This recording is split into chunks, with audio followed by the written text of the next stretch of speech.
Okay, students, so we are into the second lecture of this chapter, fourth chapter, Laws of Motion in Standard 11th. So in this lecture, we are going to study about the various types of forces. Okay, this whole lecture is based on types of forces. So first of all, we are going to study four fundamental types of forces. The first one is gravitational force. The second one is electromagnetic force. The third one is strong nuclear force. The fourth one is weak nuclear force. Okay. Then we will study some different types: contact forces, non-contact forces. Then we will study another type: real force, pseudo force. Then we will study one more type: conservative and non-conservative force. So this lecture, पूरा lecture types of forces पे है. Okay. So first we will start with four fundamental force, which I already told you. The first one being the gravitational force. Okay. So gravitational force ये school section में 10th standard में आ चुका है. ठीक है, 10th standard में gravitational force के बारे में आप पढ़ चुके हो. एंड एवरीवन नोस कि ये ग्रेविटेशनल फोर्स की वजह से ही we are right now stick to this earth.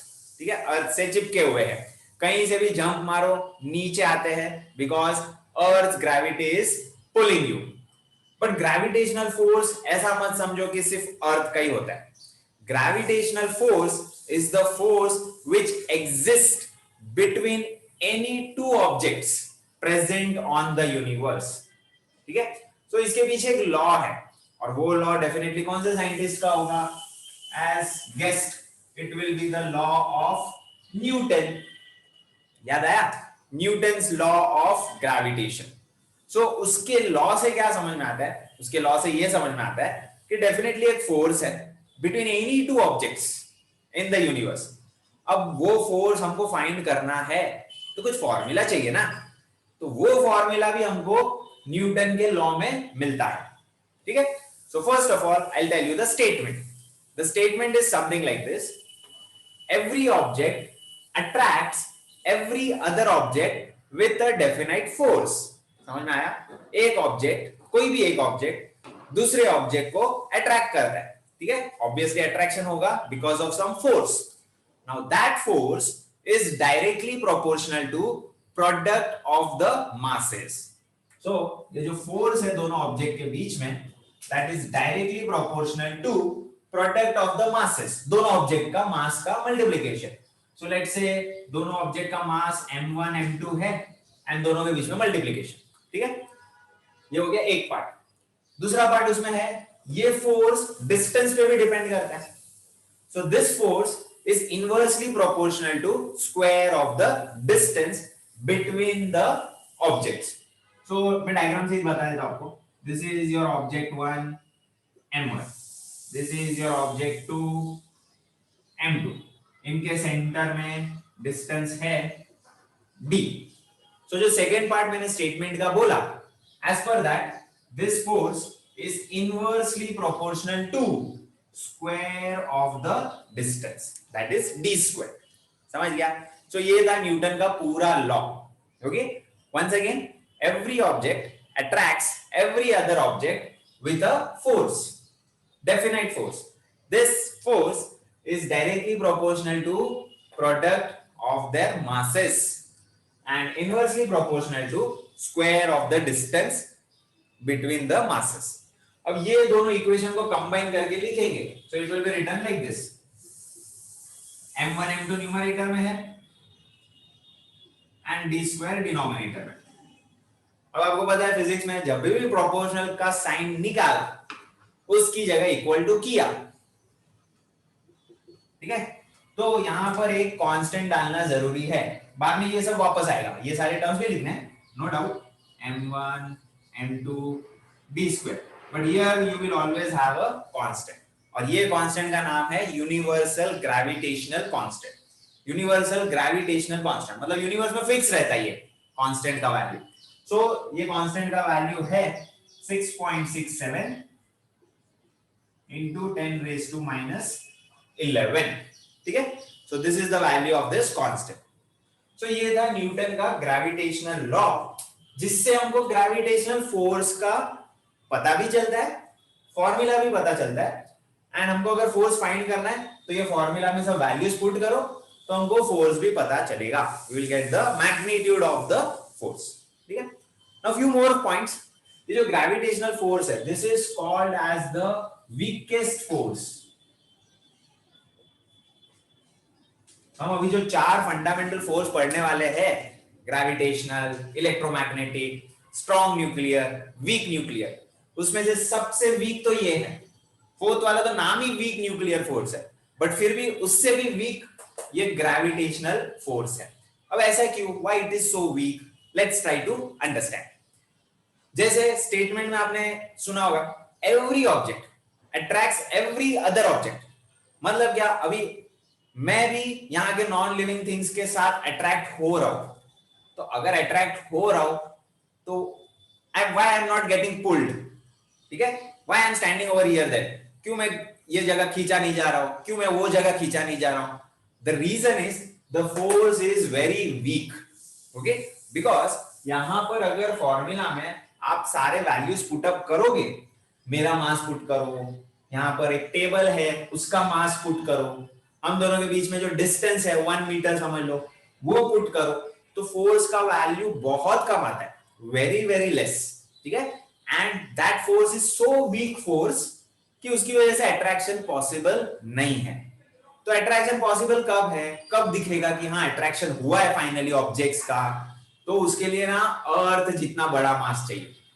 Okay, the big earth has a heavy mass 6 into 10 raised to 24। 6 के बाद ओनली 24 जीरोस देना है आपको, ठीक है, वो अर्थ का मास हो गया। तो अगर ऐसा ह्यूज वैल्यू आप यहां पर सब्स्टिट्यूट करोगे अर्थ के मास के लिए, एंड दूसरा मास कोई समझ लो ना पर्सन का है या फिर कोई स्पेसशिप का है, उसका पुट कर दो इधर, then when you solve this equation by putting the values of earth mass and distance and everything, then you will get a considerable value of force। तब फोर्स का वैल्यू डेफिनेटली ज्यादा आएगा, एंड सिंस ज्यादा है इसलिए spaceship को अर्थ खींच लेता है। ठीक है, spaceship falls on earth and everything falls on earth because of the mass. So I hope you got an idea that why the things are not getting pulled here.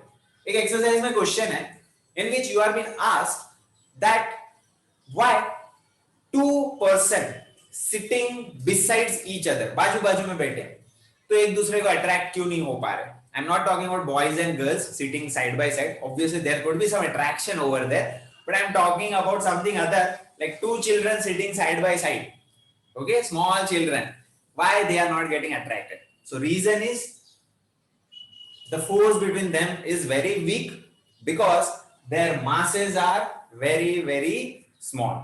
Got this? So this is how we complete the topic of gravitational force. Now we will take a numerical related to this gravitational force. So let's proceed for the numerical related to gravitational force. This is question number 3-8. So we have two galaxies जिनका masses दिया हुआ है, huge galaxies, ठीक है, 9 billion solar mass, 4 billion solar mass. So I will consider this as the M1 and M2.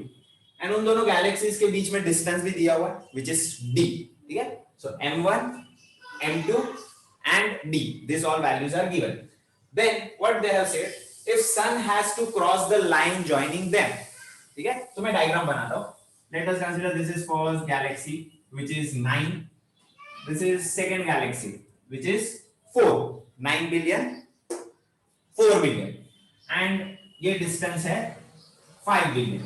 Okay, that looks too big. Okay, but it is 5 billion. Sorry, million. I'm so sorry. It is 5 million, and sun has to cross this line. Okay, so what they are saying, from where it should pass, which point it should pass, so that the sun is not getting attracted by either of them. तो पहले तो ये समझो कि ये हो क्या है, समझ लो सन है यहां पर, ठीक है, एंड यहां पर पहुंचने के बाद 9 बिलियन का गैलेक्सी भी सन को अट्रैक्ट करेगा, ठीक है, 4 बिलियन का गैलेक्सी भी सन को अट्रैक्ट करेगा, क्लियर। बट दोनों का अट्रैक्शन अगर सेम हुआ, if both are equal, then what will happen, sun तो उधर का उधर ही अटक जाएगा, because both are equally pulling, खींच रहे, ठीक है। सो अगर मैं आपको पूछूं कि अभी सन को कौन खींच रहा है, then your answer will be both are equally pulling, attracting. So that is what is they are asking, without being attracted by either of them. मतलब कोई भी ज्यादा अट्रैक्ट नहीं करना चाहिए, दोनों का अट्रैक्शन इक्वल होना चाहिए, तो वो पॉइंट फाइंड करो। मतलब हमको एक डिस्टेंस ही फाइंड करना है। In short we have to find this distance. Here we have 9 billion, here we have 4 billion, and this distance is 5 million. तो हमको ये डिस्टेंस फाइंड करना है। लेट दिस बी x, ठीक है। Now I will start writing. So we have given as m1 is equal to 9 billion solar mass, m2 is equal to 4 billion solar mass, then D will be equal to 5 million. Million can be written as 10 raised to 6. Agreed or not? ठीक है, 10 raised to 6, and this is light years. This is a very huge light years. Okay, so million को मैंने 10 raised to 6 कर दिया. Now we have to find the value of x, the distance. Okay, so formula which we are going to use, obviously the Newton's law of gravitation. This one. But इसको कैसे use करेंगे देखो, पहले मैं इन दोनों का इक्वेशन लिखता हूं, ठीक है। इन दोनों का इक्वेशन किसका, attractive force 9 billion and sun, ठीक है। So I will write force of attraction, force of attraction between what, between sun and 9 billion galaxy, ठीक है।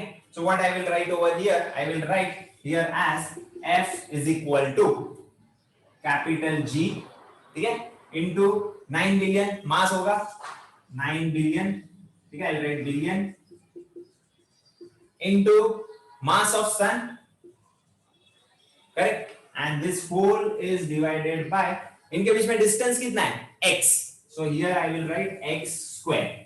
I hope you got this. मैं फिर से बता रहा हूं, ये फोर्स अपनी जगह लिखा, g as it is लिखा, मास ऑफ फर्स्ट ऑब्जेक्ट जो कि है आपका Galaxy, so 9 billion, mass of second object मतलब सन, एंड दोनों के बीच में डिस्टेंस क्या है, x, so डिस्टेंस का square, that is x square. Got an idea? Similarly, now I am going to write the equation for, similarly, force for 4 billion galaxy and sun, for sun and 4 billion galaxy. इसका कैसा रहेगा, see, F is equal to G into 4 billion into mass of sun divided by, oh now this is very interesting. अब यहां distance क्या लिखेंगे, ठीक है, G लिखा नो डाउट, 4 बिलियन लिखा नो डाउट, मास ऑफ सन लिखा, अब ये डिस्टेंस क्या होगा, सो दैट इज वेरी इंपॉर्टेंट, ये डिस्टेंस फाइंड करना है। So what I will do, 5 million में से x कट कर दो, आई hope you got this, 5 million में से x को कट कर दो, सो that is how I will get the balance distance between 4 billion and सन। मैं फिर से रिपीट करता हूं, 5 मिलियन माइनस x, तो मुझे बैलेंस पार्ट मिलेगा जो कि हमारा इधर डिस्टेंस होगा, तो आई will right 5 into 10 raised to 6 minus x the whole square, क्योंकि डिनोमिनेटर में स्क्वायर होना चाहिए, am I correct? नाउ हमको ये पता है कि ये दोनों फोर्स तो सेम है, तो ही तो कोई अट्रैक्ट नहीं कर पाएगा, ठीक है, सन को। So now since this two are equal, हम RHS को भी इक्वल कर सकते हैं, okay. So I'll be rubbing this question now, and I'll put the balance calculation part over here. So now, since forces are same, okay, so therefore I'll make this to equal. So G into 9 billion mass of sun divided by x square is equal to G into 4 billion mass of sun divided by 5 into 10 raised to 6 minus x the whole square. Let's see what all things can get cancelled. G got cancelled, billion gets cancelled, mass of sun gets cancelled. Now taking square roots on both sides. Taking square roots on both sides.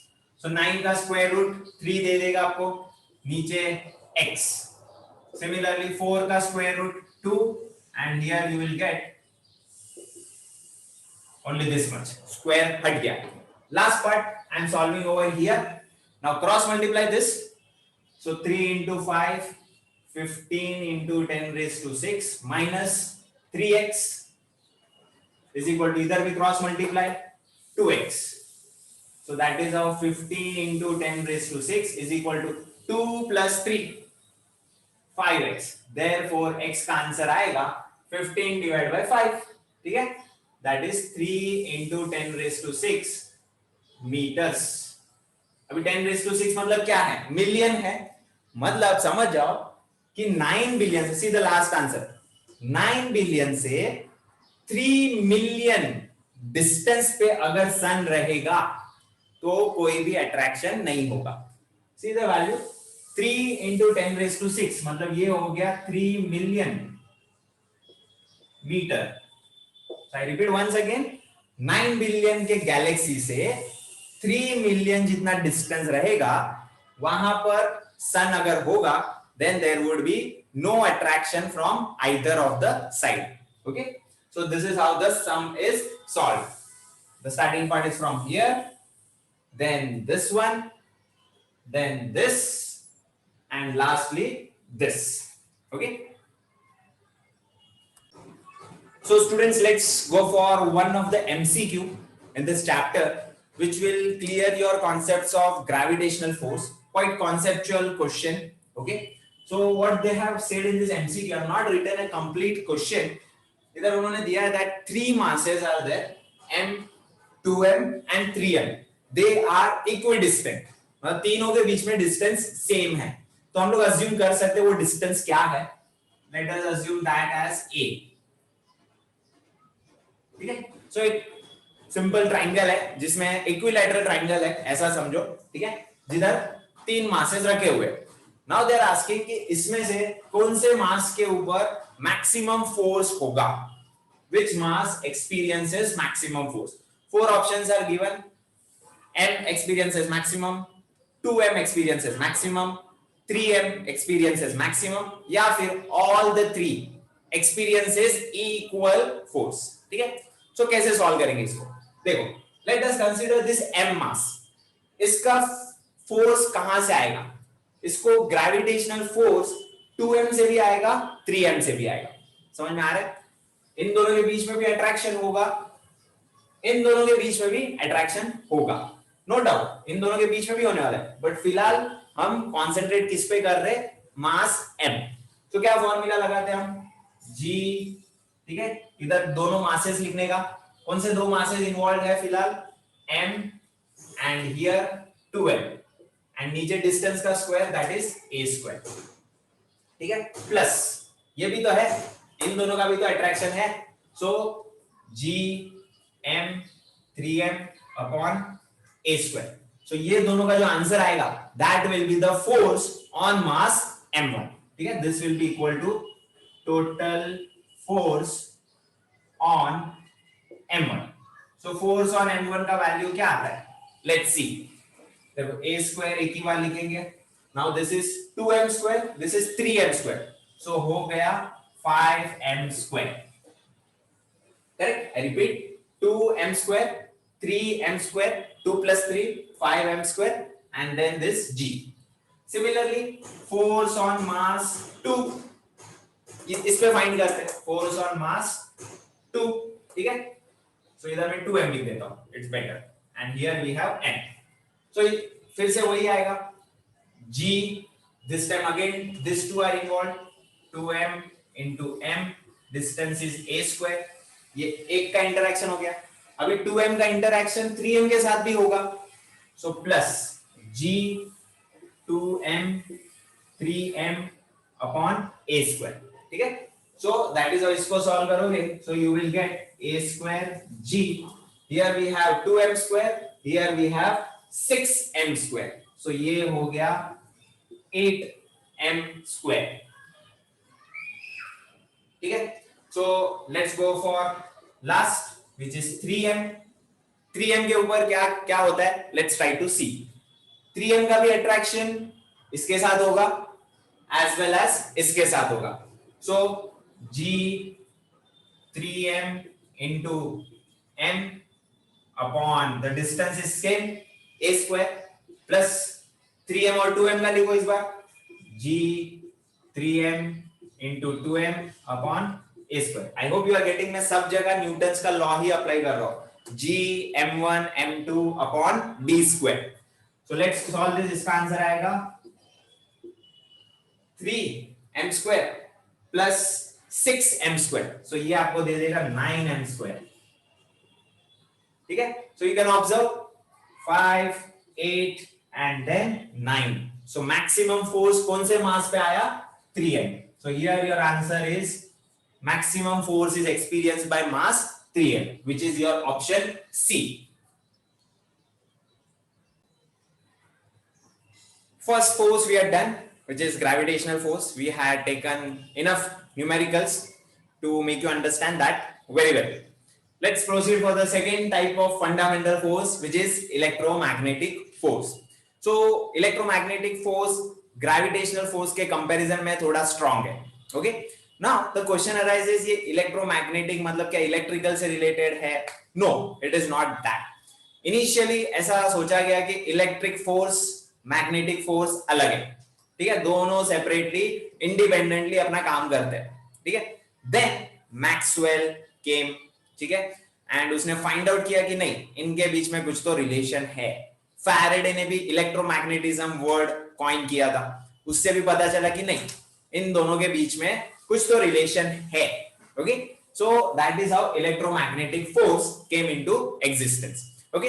अब electromagnetic force में कौन से forces आते हैं पहले वो समझो, ठीक है? इसको ऐसा मत समझो कि ये इलेक्ट्रिकल से रिलेटेड होगा. So here includes frictional force, then normal reaction भी इसी में आता है, then we have tension in the string, ये भी इसी में आएगा, then forces due to collision, जिसको हम इलास्टिक फोर्सेस भी बोल सकते हैं, ठीक है? Forces, elastic forces during collision, then fluids, जैसे लिक्विड्स है उसमें जो फ्रिक्शन है उसको हम विस्कोसिटी का नाम देते हैं, विस्कोसिटी इन फ्लूइड्स. तो ये सारे फोर्सेस है which all are electromagnetic in nature, okay? Now many of the forces we are going to understand gradually in this chapter, जैसे कि नॉर्मल रिएक्शन, फ्रिक्शनल फोर्स हम कांटेक्ट फोर्सेस में समझेंगे कि ये क्या होता है, टेंशन इन स्ट्रिंग क्या होता है, कैसे यूज करते हैं, we will be solving some numericals, उसमें ये क्लियर हो जाएगा. कोलिजन का तो एक सेपरेट टॉपिक ही है, a very huge topic about collision, ठीक है? So उसमें ये फोर्स भी आपको क्लियर हो जाएगा. Viscosity I can say it's a common term जो केमिस्ट्री में भी आ जाता है, और राइट नाउ थोड़ा शॉर्ट में बता देता हूँ. जैसे फ्रिक्शन होता है सॉलिड्स में, रफनेस हम बोलते हैं, ओके? कोई भी सरफेस एकदम स्मूथ नहीं होता है, उसमें रफनेस तो होता ही है, तो इसकी वजह से फ्रिक्शनल फोर्स आता है, बराबर?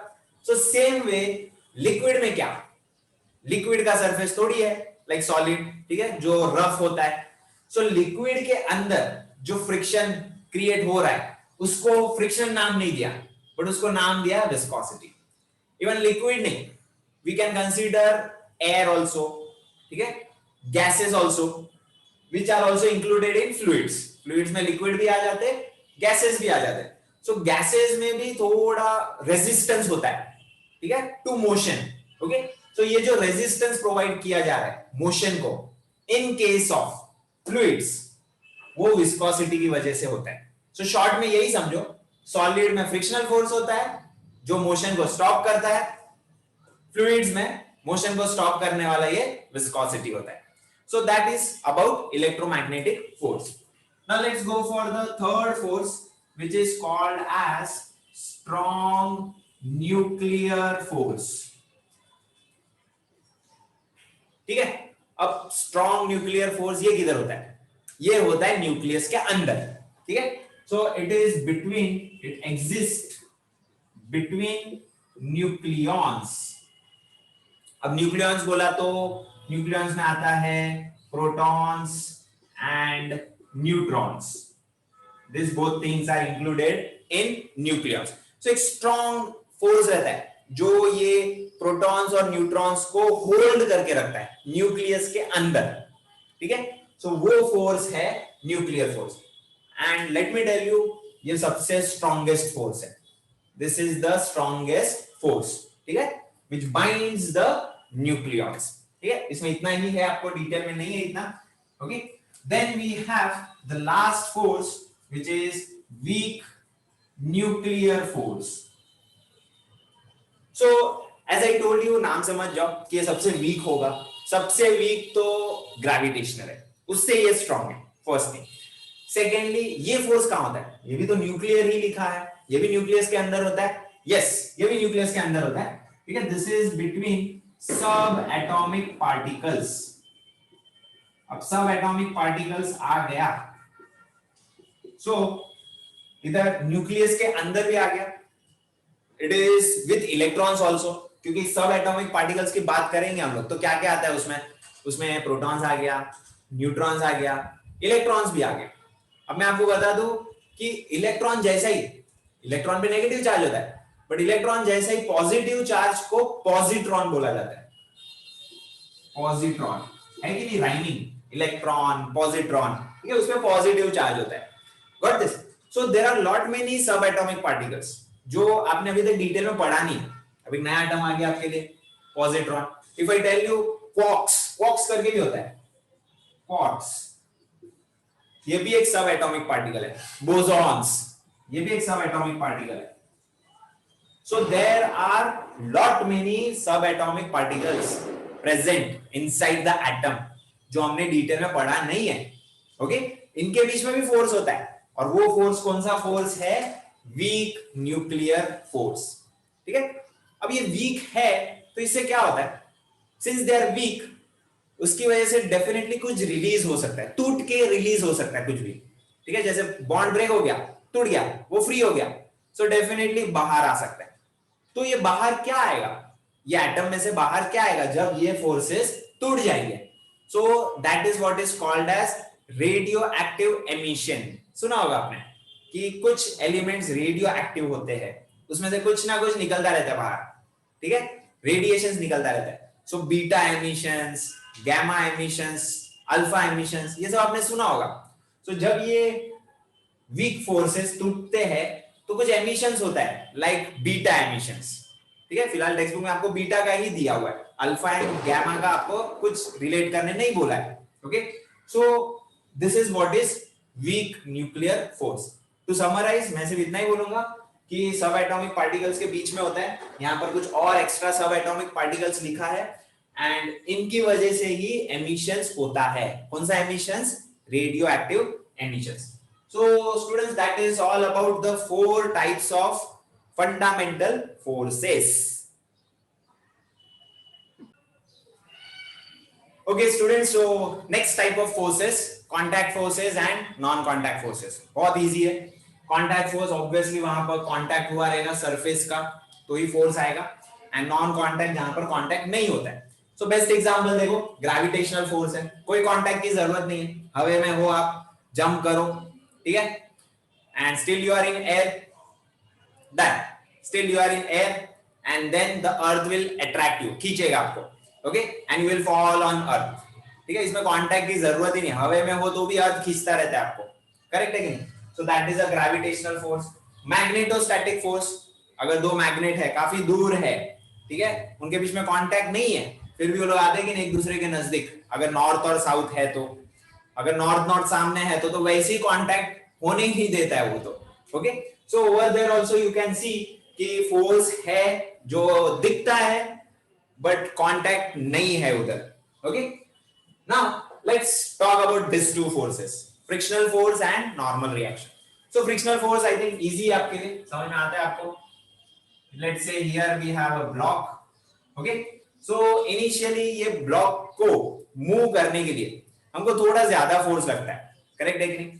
तो हमको ज्यादा फोर्स क्यों लगता है? बिकॉज यहाँ पर ये पार्ट कंप्लीटली स्मूथ होता नहीं है, भले आप कितना भी घिसो, ठीक है, कितना भी कारपेंट्री करो उसके ऊपर, कोई भी सरफेस को आप कंप्लीटली फ्लैट और कंप्लीटली स्मूथ नहीं बना सकते. उधर कहीं ना कुछ अप डाउन होगा ही, जिसकी वजह से फ्रिक्शन आता है, रफनेस आता है, ओके. सो आपको यहां पर जब फोर्स अप्लाई करना पड़ेगा, सो आपको वो फ्रिक्शनल फोर्स ओवरकम करना पड़ेगा, okay. Then only your block will move. अगर आप साइकिल चला रहे हो, पेडलिंग छोड़ दिया तो साइकिल थोड़ा डिस्टेंस कवर करके रुक जाता है, बिकॉज फ्रिक्शनल फोर्स रहता है हमेशा जो अपोजिट में एक्ट करता है. तो ये फ्रिक्शनल फोर्स डेफिनेटली तभी इंट्रोड्यूस होगा जब कांटेक्ट हुआ है, ठीक है, तभी सरफेस के साथ रफनेस आएगा ना उसका, टायर्स का या whatever. So you can understand that frictional force is considered under contact forces. Now normal reaction एक कंप्लीटली नया टर्म है आपके लिए, कंप्लीटली नया. तो इसको थोड़ा डिटेल में समझते हैं. Let us consider here we have a surface, एक सरफेस है एंड यहां पर आप खड़े हो, you are standing over here. Similarly दूसरा केस भी लेंगे हम लोग बाद में, एक ब्लॉक, ठीक है.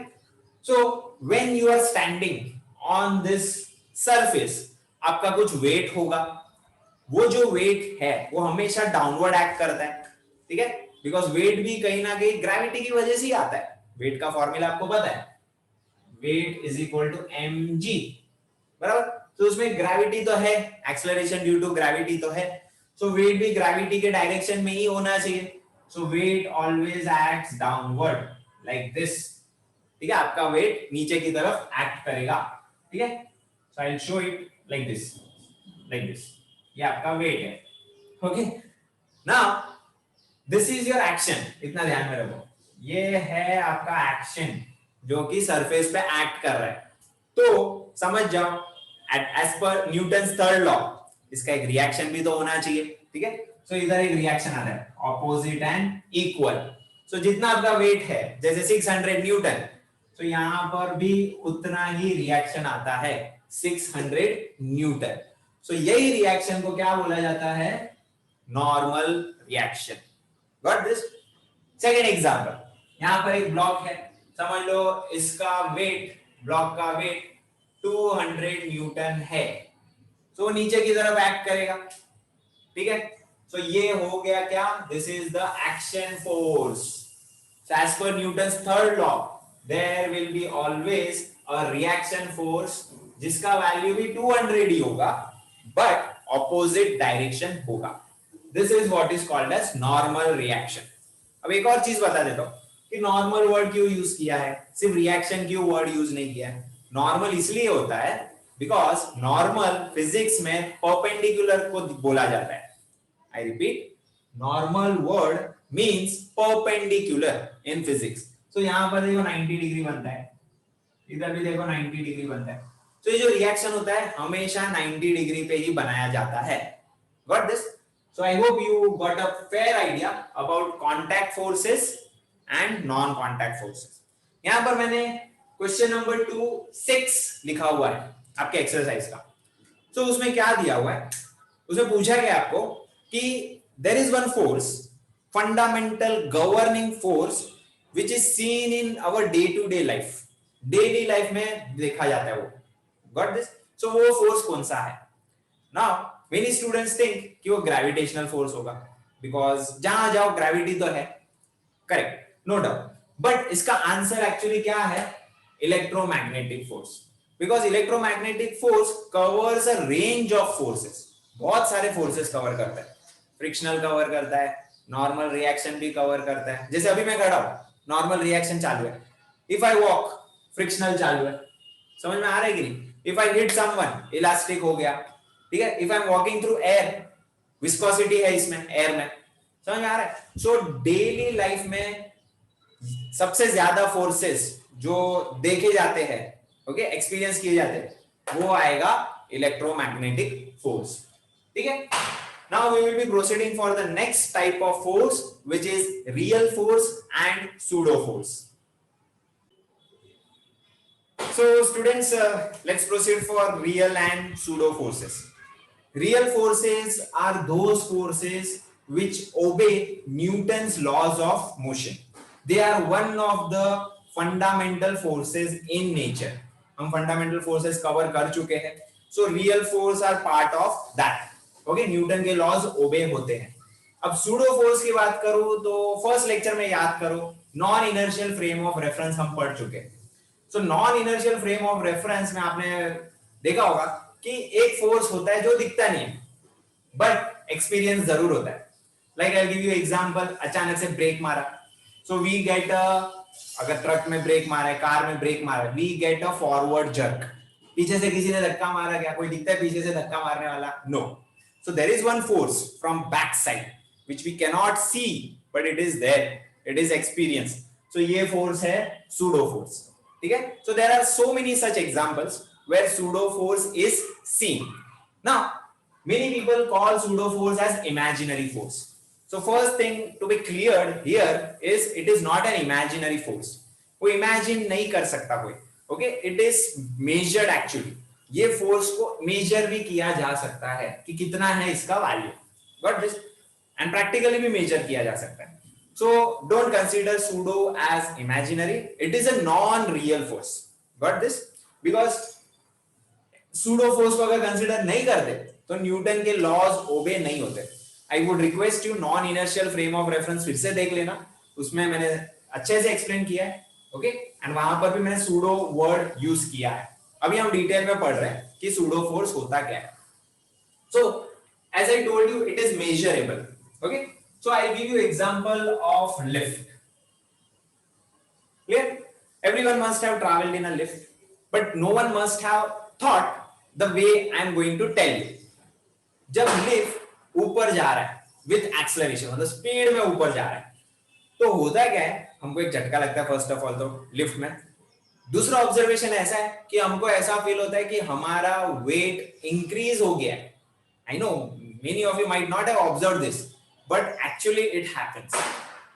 What you are supposed to do to find out whether this is happening or not, for real हो रहा है कि नहीं, ये फाइंड आउट करना है तो आपको ना लिफ्ट में ना एक वेइंग मशीन लेके जाना पड़ेगा, वजन काटा, ओके। सो जब आपका लिफ्ट रुका हुआ है ग्राउंड फ्लोर पे, वजन काटे के ऊपर खड़े हो जाओ। लेट्स से आपका वजन आया 55 किलोग्राम, ठीक है।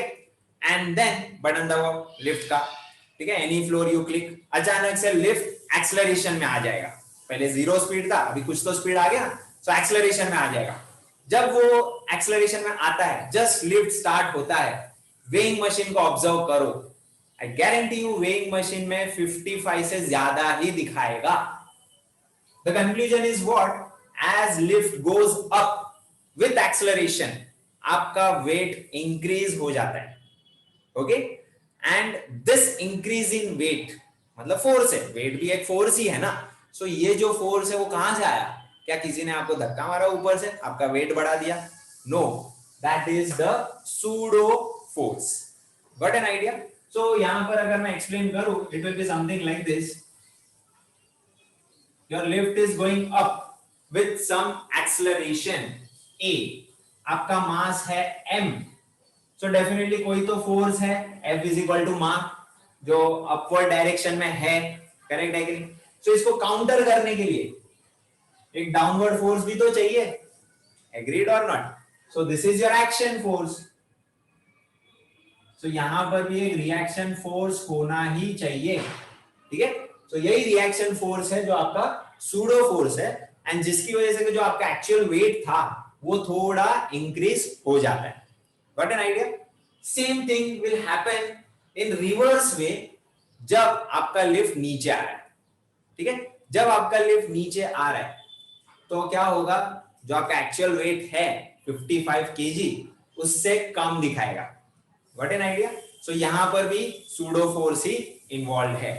So now what we are going to do, हमको इससे रिलेटेड है ना कुछ सम्स सॉल्व करना है. ठीक है, related to pseudo force we are going to solve 3 numericals based on pseudo force. So उससे रिलेटेड कुछ फॉर्मूलाज है which I am going to write on the board, and then you will understand pseudo force in a more better way. So students, for solving this numerical, first of all let's understand how to use the formula. Okay, so if the lift is going up with some acceleration, then I have already told you कि हमको हमारा extra weight feel होता है. Okay, so our weight increases. So वो जो weight हमको feel होता है that is this W. Okay, and ये जो mg है वो तो normal weight है. अब हमको extra weight feel होना चाहिए, so इसमें कुछ add करना पड़ेगा कि नहीं? Obviously we have to add something. Okay, so that will be your plus ma, the acceleration with which the lift is going up. एक बार फिर से explain कर दो. Let's say this part is not there. So आपका जो original wait है उसका formula लिखा है मैंने, W is equal to mg. Okay, now lift ऊपर जा रहा है, आपको अपना वेट एक्स्ट्रा फील होना चाहिए. सो एक्स्ट्रा वेट फील कराने के लिए आपको यहां पर कुछ ऐड करना पड़ेगा, सम वैल्यू. ठीक है, so that addition will be ma.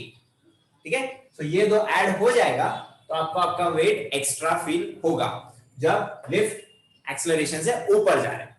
अब एग्जैक्टली इसका ऑपोजिट समझो कि जब लिफ्ट एक्सेलरेशन से नीचे आ रहा है तो आपका वेट डिक्रीज होना चाहिए. तो आपका जो वेट है उसको डिक्रीज करना है तो उसमें कुछ माइनस करना पड़ेगा. So definitely minus ma. ठीक है, so this are the two formulas for solving this type of numericals. So let's take this numerical question number 3. It is given that I was standing on a weighing machine. Okay, and मेरा weight inside the lift 50 kilogram था. ठीक है, initially.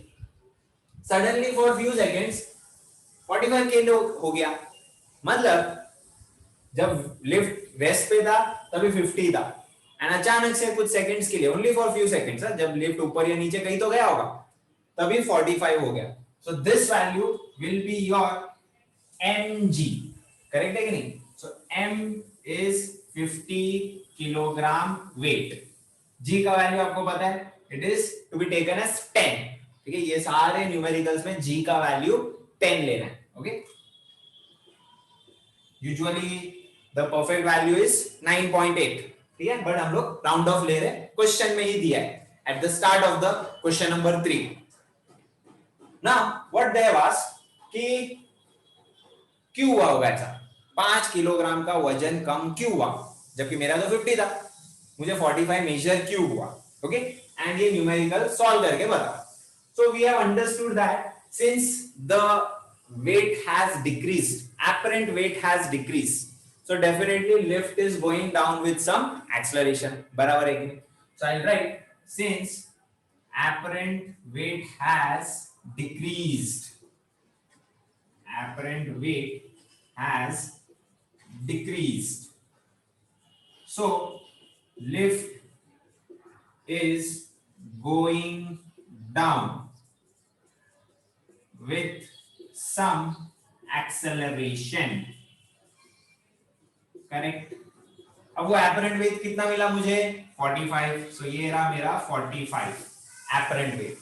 But weight भी आपको पता है it is in Newton, ये तो किलोग्राम में है, तो इसको भी मल्टीप्लाई करना पड़ेगा 10 से, तब जाके ये न्यूटन में होता है. Am I correct? अब हमको करना है कि हमको एक्सेलरेशन फाइंड करना है. हमने इतना तो फाइंड कर लिया कि लिफ्ट नीचे जा रहा है, इसलिए डिक्रीज हो गया, वो माइनस कम हो जाएगा. अब वो एक्सेलरेशन का वैल्यू फाइंड करना है. So what I will do, this is that case, so I will use this formula, W is equal to mg minus ma. W का value 450, m 50, g 10, minus m50 and then acceleration a. सारे values put कर दिए. So 450 is equal to 500 minus 50a. ठीक है. So ये minus होगा. ठीक है. So 450 minus 500 minus 50 is equal to minus 50a. So बस हो गया ये. 50 divided by 50 that is 1. So therefore acceleration का आंसर आया 1 meter per second square. So what is the conclusion? Apparent weight has decreased, so lift is going down with acceleration equal to 1 meter per second square. And this is how this numerical is done. So students, a very lengthy question, and this is a question from your solved example. मतलब textbook में page number 53 पे जाकर check करो. There is a solved example 4.3. Now why I am taking this solved example? Because once you understand this concept, and then when we go for the exercise question, you can relate this. Okay, and numericals is all about more and more types. Okay, and more similar types also. Okay, so अगर 3-4 numerical same type के अगर आप देखोगे तो आपको एक particular pattern मिलता है उसमें, and then you find it easier. ठीक है. So एक सम कर लेते हैं ऐसा, and इसके जैसा ही एक similar sum है जो exercise में, which you will find easier. So here you can observe that it is given car is 1.5 ton, मतलब 1500 न्यूटन. ठीक है, into 1000 करना है तो आपको वो मिलेगा kilogram, sorry directly kilogram. So mass is 1.5 ton which will be multiplied by 1000 and ये आपको किलोग्राम में देगा. I repeat, टन को किलोग्राम में करना है तो multiply by 1000. Okay, and Newton में करना है किलोग्राम को तो मल्टीप्लाई बाय स्मॉल लेटर जी. जी का वैल्यू एग्जैक्टली 9.8 लिया जाता है, बट ये क्वेश्चन में 10 है. Okay, next, it is running at a speed of 72 kilometre per hour on a straight road. So पहले से कार का स्पीड कुछ तो है, सो वो रहेगा उसका initial velocity which is 72 kilometre per our. अब इसको मीटर पर सेकंड में करना है तो एक शॉर्टकट बताया होगा in chapter number 3. Okay, so 5/18. Okay, so this is how we get 20 metre per second. I repeat this, kilometre per hour को मीटर पर सेकंड में कन्वर्ट करना है, so there is one shortcut. ये जो value दिया है उसको 5/18 से मल्टीप्लाई करो, you will get the answer in meter per second. Next part is on turning the engine off. Engine कर दिया बंद, it stops in 20 second. यहाँ एक पार्ट खत्म हो गया, it stops in 20 second. So time value is 20 second. अब समझो इधर ये एक पार्ट सेक्शन खत्म हो गया कि इंजन को स्टॉप कर दिया तो गाड़ी रुक गया थोड़ा डिस्टेंस कवर करके. ठीक है, सो ये रुका क्यों? Obviously because of frictional force. ठीक है, फ्रिक्शन की वजह से उसका स्पीड डिक्रीज होने लग गया. Clear with this? And finally वो स्टॉप हो गया तो उसका फाइनल वेलोसिटी कितना हो जाएगा? 0. So here I can write v is equal to 0. ये हो गया एक केस. हम इस इधर कुछ सॉल्व करेंगे, बट पहले पूरा क्वेश्चन रीड कर लेते हैं. Now they are saying while running at the same speed on the same road, वही स्पीड है 72 के ही स्पीड पे, driver observes an accident 50 metre in front of him. So ये कुछ डिस्टेंस है 50 मीटर. ठीक है, and he immediately applies the brake. Brake apply किया, रोकना तो पड़ेगा ना, एक्सीडेंट है तो. So and just manages to stop the car. बस 50 मीटर जस्ट पहुंचे और कार रुक गया at the accident spot.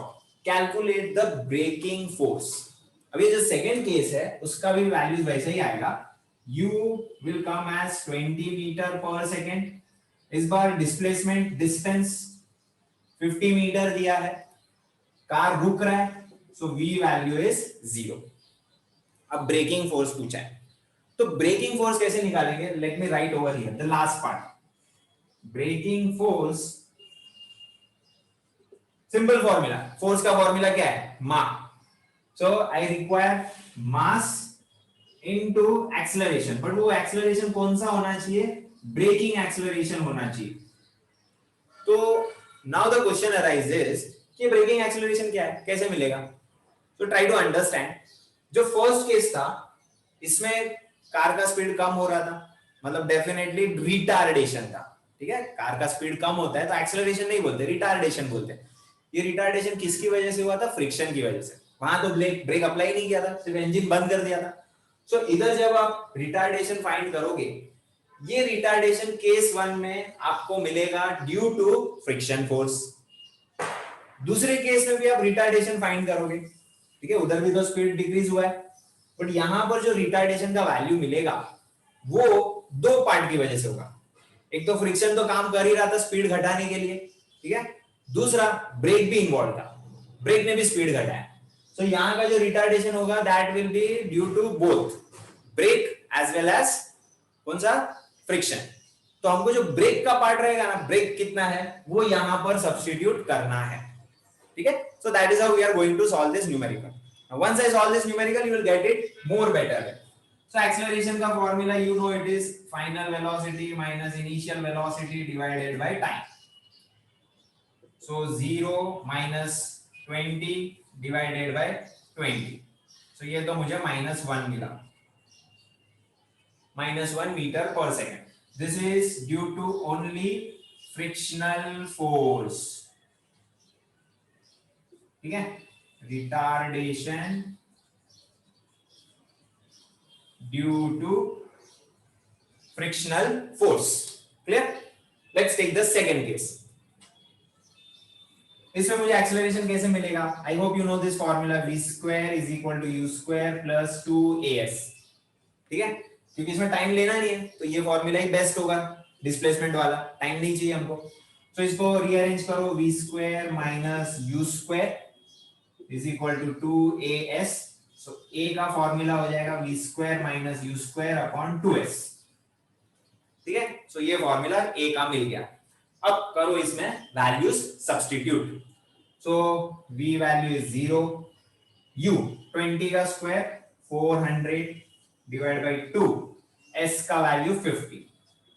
So that is how 400 divided by 100 and this will give me -4 meter per second square, ठीक है।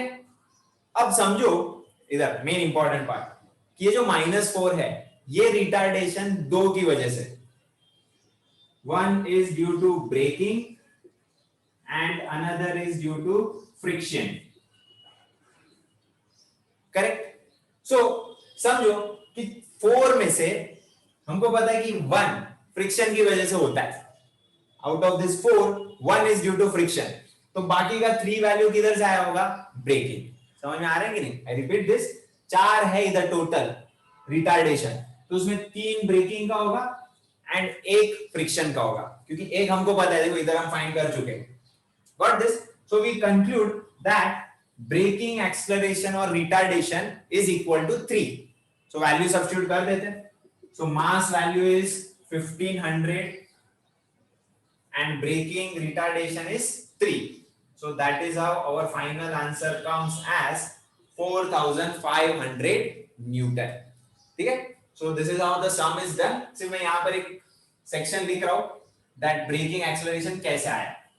so I will write braking acceleration will be equal to 4 minus 1 is equal to 3, ठीक है।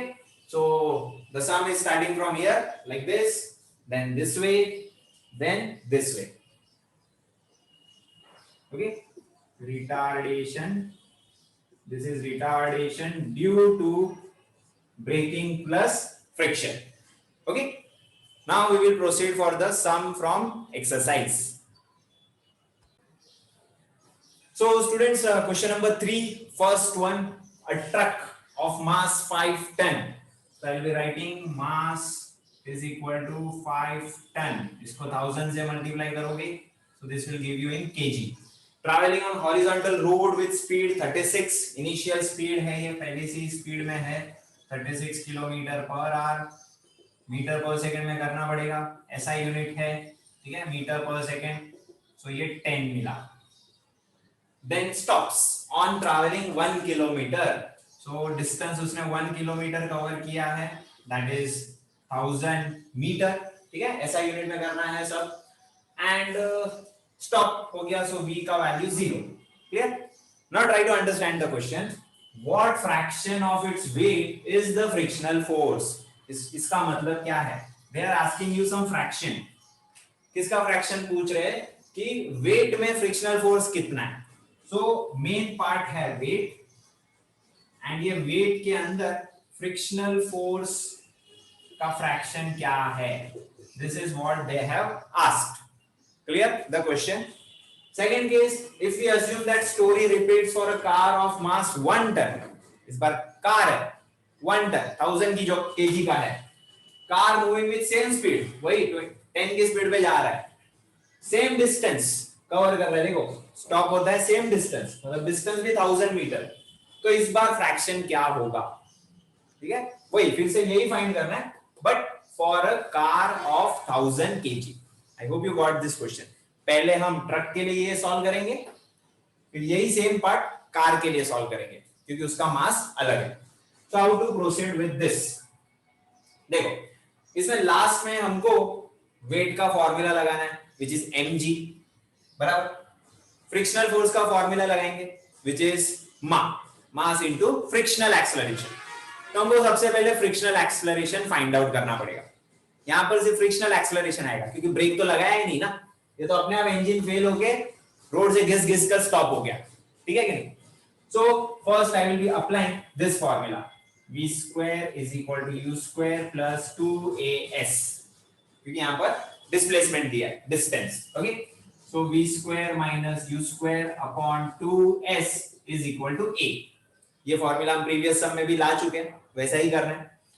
So substitute करो value, a is equal to 0, final velocity minus 10 का square 100 divided by 2 into 1000, so this will give you 100 by 2000, cut, so ये आपको दे देगा 1 by 220, okay, this is giving me as 20, okay, with a negative sign। Clear with this. Now हमको ये सीखना है कि हम इसको और आगे कैसे लेके जाए। So now I will write this part, frictional force upon weight will be equal to, as I told you, mass into acceleration, कौन सा, फ्रिक्शनल वाला, और ये हमको जो एक्सेलरेशन मिला है that is due to frictional only, let me write, ठीक है, due to frictional force. So ये वैल्यू हम ले सकते हैं। I am continuously calling acceleration, but actually this is retardation, ठीक है, नेगेटिव में भी आया है और कार स्टॉप भी हुआ है, तो रिटार्डेशन होता है। डिवाइडेड बाय वेट का फॉर्मूला तो पता ही आपको, mg। चलो let's substitute over here, mass is 5000 kg, लेकिन क्या फर्क पड़ता है मास का, ये मास तो इधर ही कट होता है। Can you observe? Mass is getting cancelled straight away. ठीक है? Acceleration due to friction is 1 by 20. इधर से उठाया, ठीक है? And g का वैल्यू ये पूरे क्वेश्चन में लेना है 10. So when you solve this, ये हो जाता है 1 by 200. So ये है fraction. This is the fraction. Now think over कि अगर यही सब रिपीट हो रहा है, बट कार है, कार का स्पीड है सेम, कार का डिस्टेंस कवर्ड है सेम, सिर्फ कार का वजन है 1000, 1 टन, तो लास्ट का फ्रैक्शन क्या आएगा? If you have logically understood this sum, then you will conclude कि कार के केस में भी यही आंसर आएगा, बिकॉज देखो एक्सेलरेशन तो सेम आने वाला है कार का भी, क्योंकि मास तो किधर इन्वॉल्व ही नहीं है, same speed same distance, acceleration car का भी सेम आएगा। फिर जब आप इधर आओगे तो मास तो कट हो जाएगा, भले आप कार का वैल्यू पुट करो इधर 1000, बट कट हो जाएगा। So finally the answer for car will also come as same, ठीक है। So this is how this lengthy sum can be solved and both answers come 1 by 200. So students, this is the last part of the types of forces. We had a long session about types of forces. So the last one is conservative force and non-conservative force. The definition is in front of you. If work done against a force is independent of the actual path, then it is conservative. And here, if it is dependent on the actual path, then it is non-conservative. So let's take an example. Let's say here we have a surface, ठीक है, and यहाँ पर एक block है. So ये surface पे friction होगा. So friction के against कुछ work करना पड़ेगा, धक्का मारना पड़ेगा. So here the work is done against frictional force. बराबर. So now here if I am moving this block till this part, so मुझे work करना पड़ेगा against this much friction. Correct है कि नहीं? क्योंकि इतना ही path cover हुआ है. So here the value of non-conservative force will be different. बराबर. अब यही surface increase कर दिया. So long surface. Now मुझे ये ब्लॉक इधर से इधर लेके आना है. Now my question is, will the work increase against the frictional force in the second case? Then you will say yes, ज्यादा वर्क करना पड़ेगा because देखो डिस्टेंस बढ़ गया, ज्यादा फ्रिक्शन आएगा इधर, तो ज्यादा फ्रिक्शनल फोर्स के अगेंस्ट धक्का मारना पड़ेगा ये ब्लॉक को. बराबर है कि नहीं? So here the work that you are doing, it is dependent on the path taken. If the path is less work has to be done against friction. Here more work has to be done against friction. So such type of forces, okay, which is dependent on path, okay, dependent on actual path, these forces are called as non-conservative force. Frictional force आ गया, मतलब जहां contact है ऐसा समझ लो. In short, ठीक है, जहां पर कांटेक्ट है वहां पर नॉन कंजर्वेटिव फोर्स का आने का चांस है. Clear with this? So similarly let's go to conservative force, जहां पर इंडिपेंडेंट हो, ठीक है, पाथ का कोई लेना देना नहीं. नाउ यू विल से ऐसा क्या होगा, ऐसा कहां है पाथ का लेना देना नहीं है. The best example is gravitational force. Let's say you are taking this ball from this height to this height, ठीक है. So you are doing work against gravity, तो कुछ तो वर्क करना पड़ेगा. Agree. Now same ball, okay, consider the same size, बना नहीं है वैसा, same ball same size, वही हाइट पे लेकर जा रहे हो आप, बट कैसे लेकर जा रहे हो, ट्राई टू अंडरस्टैंड. आप घुमा फिरा के लेकर जा रहे हो. You are taking it over here, then here, ऐसा, like this, ऐसा घुमा फिरा के लेके जा रहे हो. Now if I ask you, what is the work done against gravitational force? Let me tell you, the answer here will come as same. क्योंकि gravitational force का लेना देना सिर्फ हाइट से होता है, डिस्टेंस से होता है. ओके, उसका ऐसा लेना देना नहीं कि मैं यहाँ घुमा फिरा के लेकर गया तो मुझे ज्यादा एनर्जी लगे. Okay, so here potential concept is also introduced. Here potential energy is also seen. Potential energy का फॉर्मूला हमेशा mgh होता है. It is dependent on height.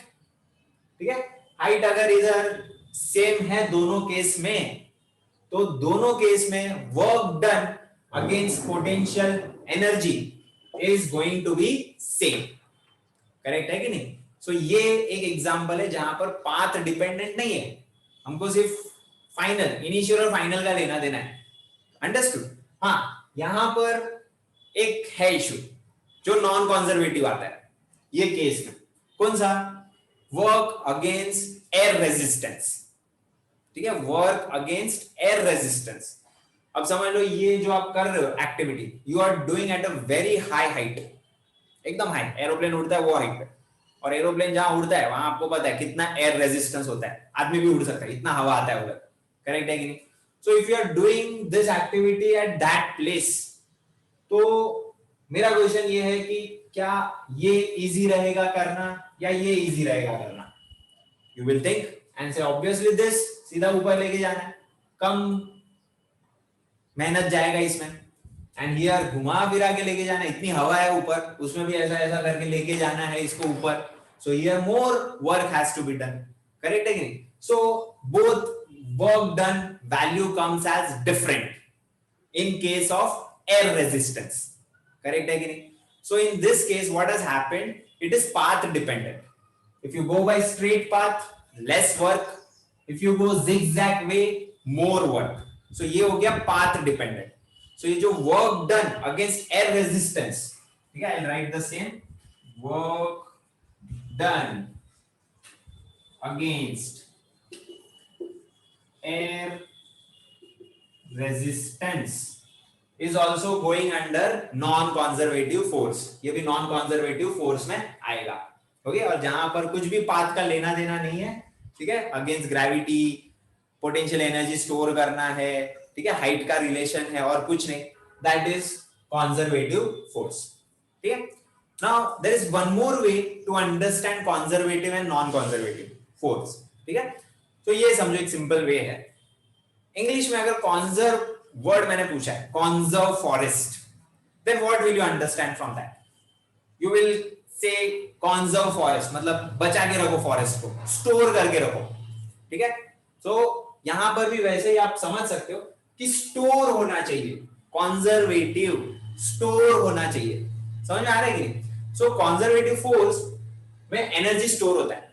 So energy कब स्टोर होगा? जब आप कुछ हाइट पे लेके जाओगे. हाइट पे लेके जाना मतलब ग्रेविटी आ गया, पोटेंशियल एनर्जी आ गया. करेक्ट है कि नहीं? So that way also you can understand that it is conservative force, storing energy. clear? Whereas non conservative force में height का कुछ लेना देना नहीं है. ठीक है, सीधा सिंपल स्ट्रेट रोड पे जाओ. ठीक है, that will be considered as non conservative force. So no numericals on this topic, it is just a theory topic. We have completed all the types of forces finally. One last question from your textbook, students. This is regarding the limitations of Newton's laws of motion. Okay, there is a question, theory question. What are the limitations of Newton's laws of motion? Where you cannot apply? कहाँ पर Newton laws of motion apply नहीं कर सकते? So this answer you can find on page number 50. I have made it short and compact. So first is कि ये Newton's के laws inertial frame of reference में ही काम करते हैं. We have already studied in our lecture number 1. ठीक है, so inertial frame of reference में ये applicable है. Non inertial frame of reference they are not applicable, but we know what we do. We introduce a non real force, pseudo force. तब जाके हमको पता चलता है कि Newton laws are applicable. ठीक है, applicable हो जाते हैं किसमें? Non inertial में. Second is they are applicable for point objects. Now point objects means what? Like इतना बड़ा अर्थ है और सन है, उसको भी अगर हमको एनालाइज करना है तो हमको उसको स्केल डाउन करना पड़ेगा. Like they are a simple point. Okay, तब जाके ही इसका एनालिसिस हो सकता है. Huge objects has to be made point objects like a circle. ठीक है, तब जाके ही हम उसको एनालाइज कर सकते हैं. इरेग्युलर शेप ऑब्जेक्ट है तो उसको भी हमको अज्यूम करना पड़ेगा कि ये एक सिंपल पॉइंट है, सर्कुलर शेप, तो ही हम उसको एनालाइज कर सकते हैं. Third point is they are applicable for rigid bodies. Simple. ठीक है, नॉन रिजिड टूट सकता है कोलाइड होके. ऐसे बॉडीज के लिए न्यूटन के लॉज एप्लीकेबल नहीं है. रिजिड एकदम फर्म फिक्स, कभी भी लाइफ में नहीं टूटेगा. ओके, सो सच रिजिड ऑब्जेक्ट्स के लिए ही न्यूटन के लॉज एप्लीकेबल है. Fourth point, they are not applicable for objects moving with speed of light. Can you imagine? Light की स्पीड से जो ऑब्जेक्ट जाते हैं उस पे न्यूटन के लॉज नहीं लगा सकते. Like photons. Photons are going to move with speed of light. ऐसा हम पढ़ेंगे कोई तो चैप्टर में. Photons move with the speed of light. So वैसे पार्टिकल्स के लिए न्यूटन के लॉज नहीं एप्लीकेबल है. No doubt they are point objects. वो पॉइंट भी जो बहुत बड़ा है उसके सामने. They are circular point objects, but since वो लाइट की स्पीड पे ट्रैवल करते हैं, we can not apply Newton's law. Last is they are not even applicable for atomic and molecular sizes interaction. जैसे एटम के अंदर प्रोटॉन्स न्यूट्रॉन्स का interaction हो रहा है, प्रोटॉन्स इलेक्ट्रॉन्स का इंटरेक्शन हो रहा है. ठीक है, मॉलिक्यूल्स के अंदर कुछ इंटरेक्शन हो रहा है. करेक्ट. सो वहां पर ऐसे छोटे लेवल पर न्यूटन के लॉज एप्लीकेबल नहीं है. Got this.